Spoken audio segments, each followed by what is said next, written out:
أعوذ بالله من الشيطان الرجيم. بسم الله الرحمن الرحيم. وآتوا اليتامى أموالهم ولا تتبدلوا الخبيث بالطيب ولا تأكلوا أموالهم إلى أموالكم إنه كان حوبا كبيرا.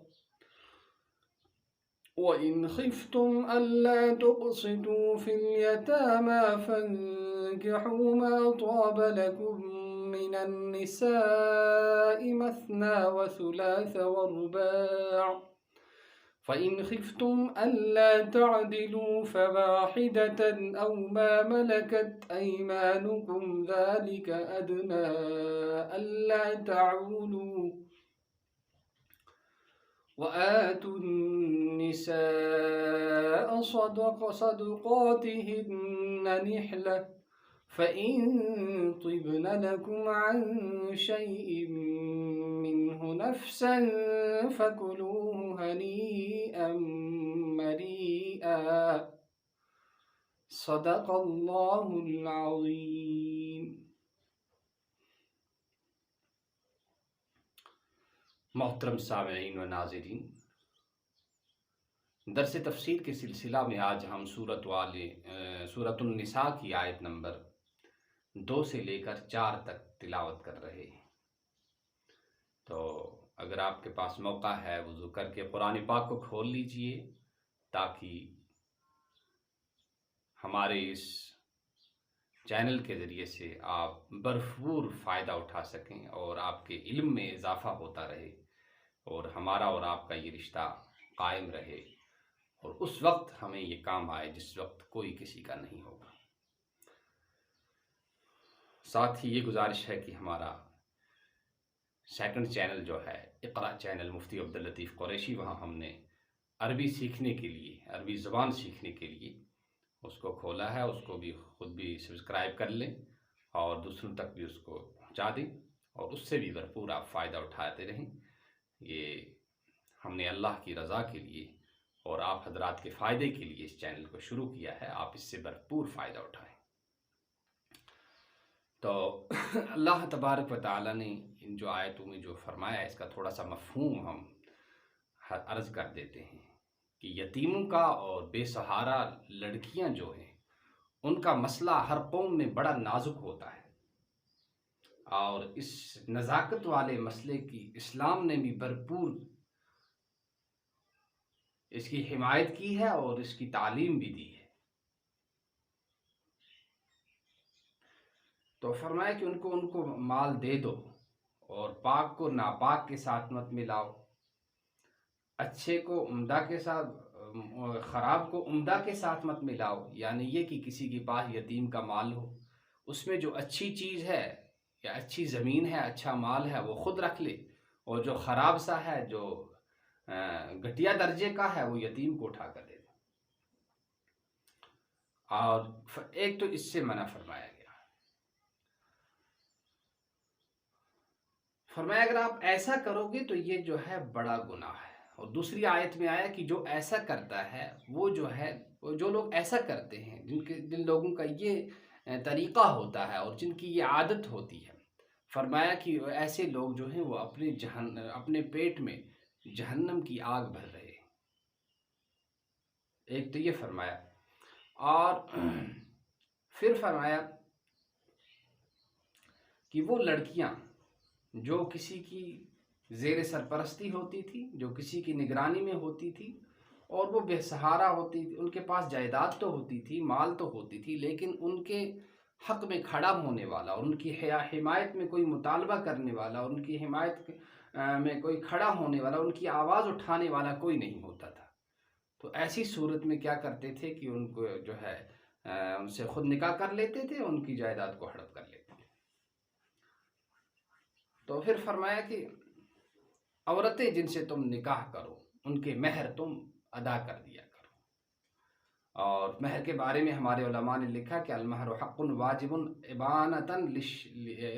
لشرف المحل، کہ مہر دینے سے آدمی اپنی بیوی کی شرمگاہ کا مالک نہیں بن جاتا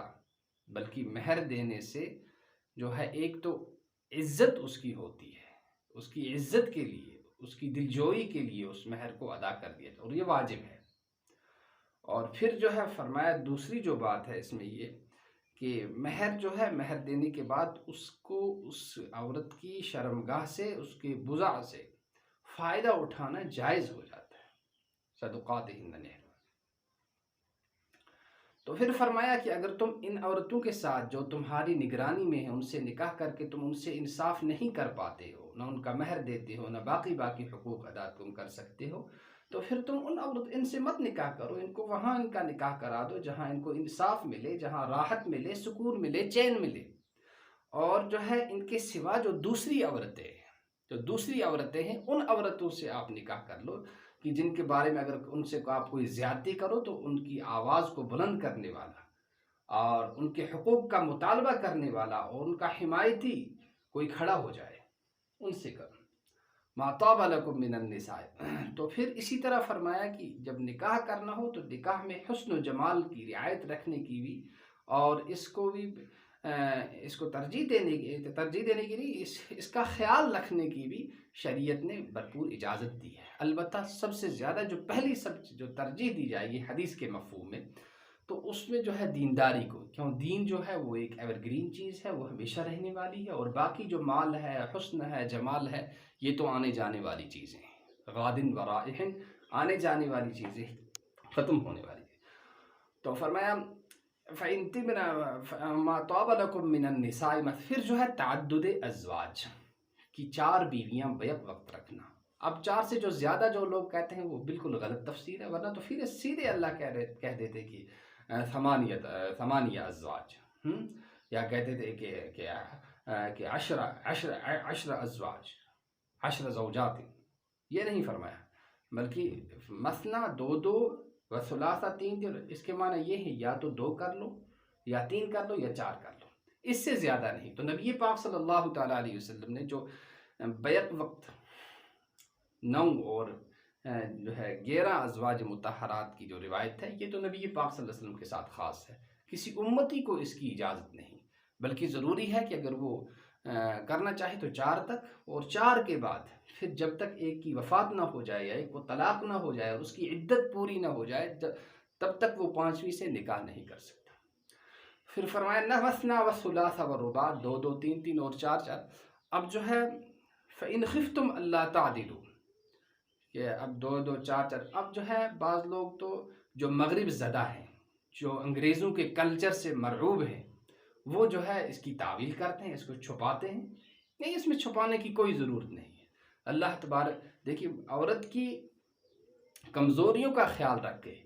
مرد کے ساتھ ایسا سلوک کرنا کہ اس کے ساتھ زیادتی ہو جائے، یہ انصاف نہیں ہے۔ عورت کو اللہ نے فطرتی طور سے کمزور بنایا ہے کہ ایک مرد اور ایک میاں اور ایک بیوی کا 1 منٹ کا ملاپ ہوتا ہے، اس سے جنسی تسکین ہوتی ہے، پھر مرد تو 2 منٹ کے بعد 5 منٹ بعد فارغ ہو جاتا ہے۔ تو عورت کو اب جو ہے کب تک یہ اب اس کی تکلیف اٹھانی ہے کہ حمل کے 8 9 مہینے، پھر تقریباً 2.5 سال تک یہ سلسلہ چلتا رہتا ہے، بچے کی پرورش، پھر ہر مہینے عورت کا جو پیریڈ ہے، جو اس کا حیض کی مدت ہے، کم از کم 3 دن، زیادہ سے زیادہ 10، تو یہ جو ہے اس میں بھی روکا گیا ہے مرد کو کہ وہاں نہیں جا سکتا، اس کے پاس نہیں جا سکتا۔ تو مرد جو ہے وہ فطرتی طور پر کیا ہوتا ہے، قوی ہوتا ہے، اس کے اندر قوت رکھی ہے اللہ تبارک و تعالیٰ نے، اور وہ جو ہے اس کے اندر تنوع بھی ہے کہ وہ پسند کرتا ہے کہ اس کے پاس، اس کی فطرت ہی اس بات کا تقاضا کرتی ہے کہ اس کو 1 سے زیادہ بیویوں کی اجازت دی جائے۔ تو یہ جو ہے اس سے شرمانے کی اور اس کو چھپانے کی کوئی ضرورت نہیں ہے، یہ عادلانہ۔ اور جو ہے مغرب کے جو اسی طرح دیکھیں یتیم کے بارے میں ڈاکٹر براڈسن وہ لکھتے ہیں کہ یتیموں کے حقوق کا اسلام نے بہترین انتظام فرما دیا ہے۔ اسی طرح سے جو ہے مغربی جو ماہرین ہیں، اور اسی طرح سے مغربی جو ماہر نفسیات ہیں، وہ یہ کہتے ہیں، ان کا یہ ماننا ہے کہ اسلام نے جو تعدد ازواج کی اجازت دی ہے، یہ ایک بہترین اور بڑا عادلانہ نظام ہے، بڑا عادلانہ نظام ہے کہ اچھا نظام رکھا ہے یہ اسلام نے کہ مرد کو یہ اجازت دے دی ہے کہ وہ ایک سے زیادہ نکاح کر سکے۔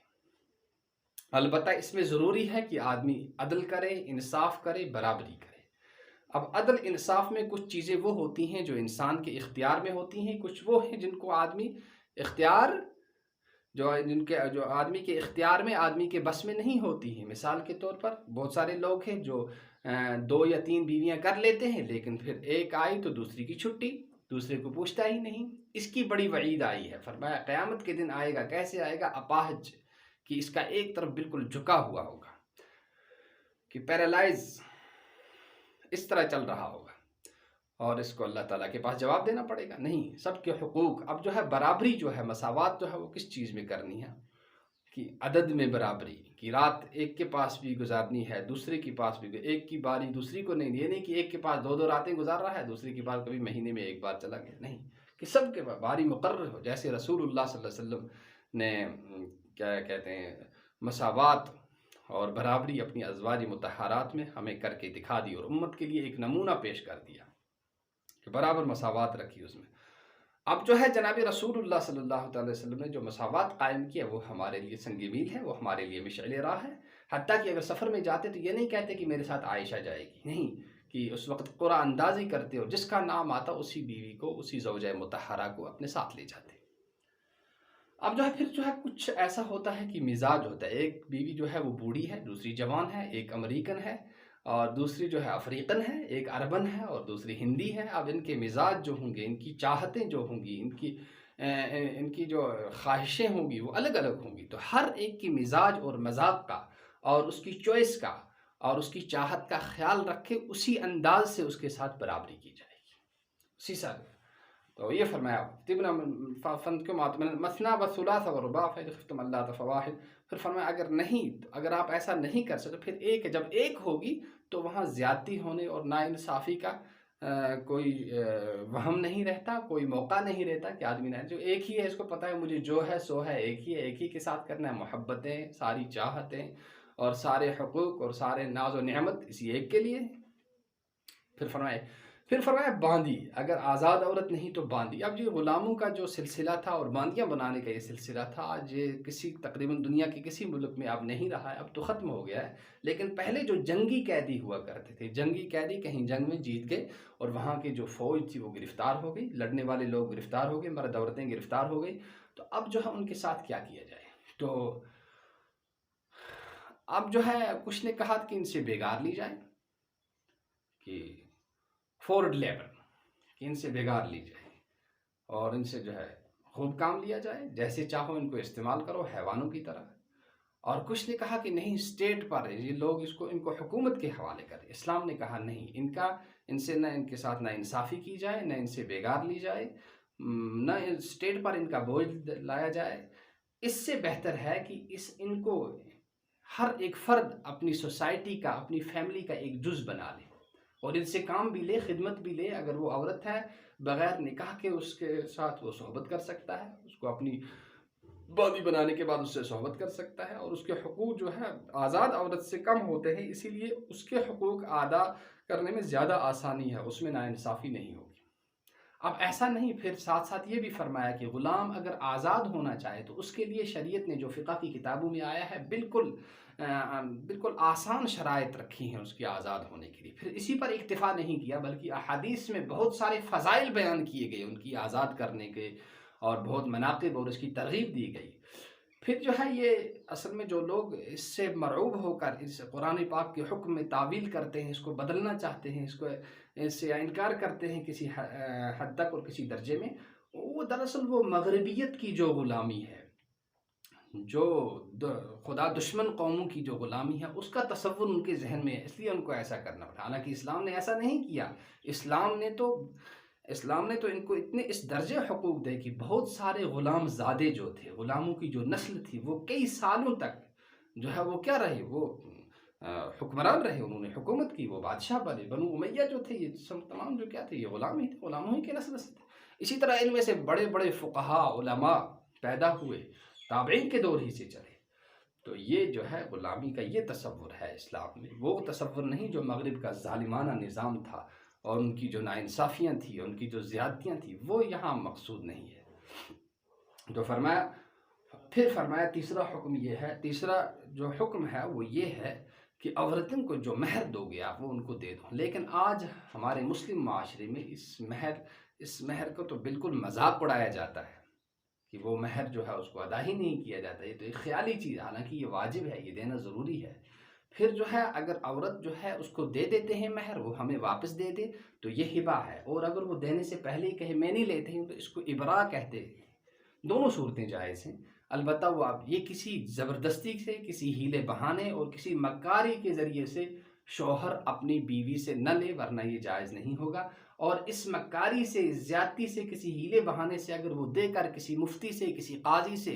اس سے فتویٰ بھی حاصل کر لے اس کے جواز پر اور اس پر فیصلہ بھی لے آئے، تب بھی یہ جائز نہیں ہوگا اللہ کے نزدیک، جب تک کہ وہ عورت اپنی دل کی خوشی سے، رضامندی سے اس کو نہ دے۔ تو یہ فرمایا فکل، پھر فرمایا اس کو کھاؤ تم۔ کھانے کا مطلب یہ ہے کہ جیسے تم چاہو جائز طور پر اس کو تم اپنے تصرف میں لا سکتے تھے۔ حضرت علی رضی اللہ تعالیٰ عنہ کے ازواج جب انہیں مہر دے دیا کرتی تھی تو دینے کے بعد وہ جو ہے اس کے شہد خرید کر خود بھی پیتے تھے پانی کے ساتھ ملا کر اور لوگوں کو بھی پلاتے تھے۔ تو اب جو ہے باقی جو ہے تعدد ازواج کی جو ہے، تعدد ازواج جو ہے، جو لوگ اس پر پابندیاں لگاتے ہیں مغرب کی تعدد ازواج نہیں ہونا چاہیے، ان کی تاریخ میں بھی اور ان کی مذہبی روایات میں بھی اس کا تصور کہیں نہیں ملتا ہے۔ ہندوؤں کے مذہبی روایات میں اور مذہبی تصانیف جو ان کی ہیں ان میں بھی تعدد ازواج پر جو پابندیاں ہیں ان کا ذکر کہیں بھی نہیں ملتا ہے۔ یہ تو بعد میں جو ہے لوگوں نے اپنے ہی خیال سے ایک قانون بنایا جس میں عورت کو انصاف دلانے کی بات کی گئی، لیکن انصاف دلاتے دلاتے مرد کے ساتھ ناانصافی کی، اور جب ناانصافی ہوئی تو زنا کا دروازہ کھل گیا، بدکاریوں کا دروازہ کھل گیا۔ تو بہت ساری عورتوں کو جو ہے ان کا جنسی استحصال کرنے کے بعد، جیسے کہ ہم نے میڈیائی رپورٹوں میں دیکھا، تبصروں میں دیکھا، اخباروں میں دیکھا کہ ان کو ان کے ساتھ جنسی استحصال، جنسی زیادتی کرنے کے بعد ان کو قتل کر دیا گیا۔ تو یہ ہے وہ ہمارا قانون جو ہم نے خود بنایا، اور خود بنانے کے بعد پھر اپنی بہنوں کے ساتھ، اس بنت ہوا کے ساتھ وہ زیادتی کی کہ جس کو دیکھ کر آسمان بھی رونے لگا اور جس کو دیکھ کر شیطان بھی شرمانے لگا۔ تو چلیے آپ ان آیتوں کا ترجمہ سن لیتے ہیں۔ وَآتُوا النِّسَاءَ، وَآتُوا اور دو آپ، النساء وَآتُوا الْيَتَامَى اور دو آپ یتیموں کو، اموالہم ان کے مال، وَلَا تَأْكُلُوا اور نہ کھاؤ ہا ان کو، وَلَا تَأْكُلُوا وَآتُوا الْيَتَامَى وَلَا تَأْكُلُوهَا وَلَا تَأْكُلُوا أَمْوَالَهُمْ إِلَىٰ أَمْوَالِكُمْ، نہ کھاؤ تم ان کے مالوں کو، إِلَىٰ أَمْوَالِكُمْ اپنے مالوں کے ساتھ ملا کر، وَلَا تَأْكُلُوا أَمْوَالَهُمْ إِلَىٰ أَمْوَالِكُمْ إِنَّهُ بے شک یہ، یعنی یہ مال ان کا کھا لینا، حُوبًا کبیرہ بڑا گناہ ہے۔ وَإِنْ خِفْتُمْ اور اگر تمہیں ڈر ہو، تمہیں خوف ہو، اللہ تقسطوا کہ تم انصاف نہ کر سکو گے، فی الیتامیٰ یتیموں کے باب میں، فَإِنْ خِفْتُمْ اللہ تقسطوا فی الیتامیٰ فانکحوا تو تم نکاح کرو، ما طاب لکم جو تمہیں اچھا لگے، تو تمہیں اچھی لگیں، یعنی عورتیں، یعنی ان کا حسن جمال، ان کا مال، ان کی شرافت، لیکن دین کو پہلے دیکھو۔ من النساء مثنى دو دو، وثلاث تین، ورباع اور چار۔ فَإِنْ خِفْتُمْ اگر تمہیں ڈر ہو اللہ کہ تم نہیں کر سکو گے، تعدلوا انصاف، تم انصاف اور برابری نہیں، فواحدۃ تو ایک ہی عورت سے، آزاد عورت سے نکاح کر لو، فواحدن او یا وہ ما ملکت جو مالک بن گئے ہوں، ایمانکم تمہارے ہاتھ، یعنی تمہیں باندیاں جو جنگی قیدی ملے ہوں ان میں کوئی عورت آ گئی ہو، اس کو باندی کہا جاتا ہے۔ اور ما ملکت ذالک ادنا یہ زیادہ اس کے قریب ہے، اللہ تعالی کی زیادتی نہ ہو، اللہ تعالی کی زیادتی نہ ہو۔ وَإِنْ خِفْتُمْ أَلَّا تَعْدِلُوا ذَلِكَ أَدْنَىٰ أَلَّا تَعْدِلُوا وَآتُوا النِّسَاءَ اور دو تم عورتوں کو، النساء عورتوں کو، صدقاتہن ان کے مہر، نحلتن صدقاتہن ان کے مہر، نحلتن عطیہ کے طور پر۔ فَإِنْ طِبْنَ لَكُمْ پھر اگر وہ چھوڑ دے دل کی خوشی سے تمہارے لیے کچھ،